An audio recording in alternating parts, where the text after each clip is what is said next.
या 3 राज्याच्या निवडणुकीचा निकाल हा अपेक्षेसारखा नाही ही गोष्ट मान्य करावं लागेल.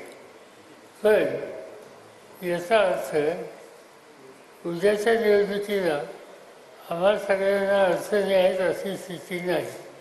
आम्ही एका विचाराने जर काम केलं तर त्याच्यात लोक पर्याय म्हणून स्वीकारतील असा विश्वास आहे.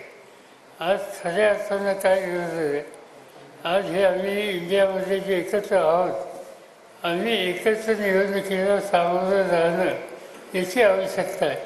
आणि आमची जी खबरदारी घेण्याची नीती तयारी आहे त्या कामाला आम्ही सुरुवात केली आहे. लोकसभा निवडणुकीमध्ये तुम्ही खासदार नवनीत राणांना पाठिंबा दिला, स्वतः त्या राष्ट्रवादीच्या तिकिटावर निवडणूक लढवली आणि 2019 मध्ये देखील तुम्ही पाठिंबा दिलेला होता. आता या ठिकाणी काँग्रेस देखील दावा करते आणि ठाकरे गट देखील दावा करते. यावेळी आता यावेळेला राष्ट्रवादी काँग्रेस पक्ष ज्याचा अध्यक्ष मी आहे, त्याच्यानंतर काँग्रेस पक्ष आणि उद्धव ठाकरेंच्या नेतृत्वाखालचा पक्ष आम्ही तिघे एकत्र बसून इच्छा आणि बाकीच्या ठिकाणचा निर्णय घेणार आहोत.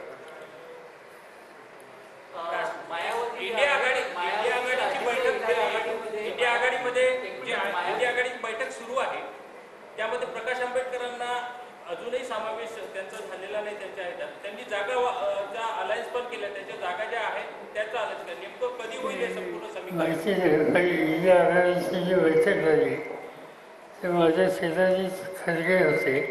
खरगेच्या अध्यक्षाखाली ती बैठक झाली आणि खरगेंना मी स्वतः सुचवलं आहे की प्रकाश आंबेडकर यांच्याशी संपर्क साधावा आणि त्यांच्या सहनिवडणुकीला सामोरं जाता येईल तर तो प्रयत्न अवश्य करावा. ते त्यांनी त्याच्यानंतर बैठक झाली का नाही हे मला माहिती नाही, पण आम्हाला सगळ्यांची इच्छा आहे की त्यांच्यासह एकत्र जावं.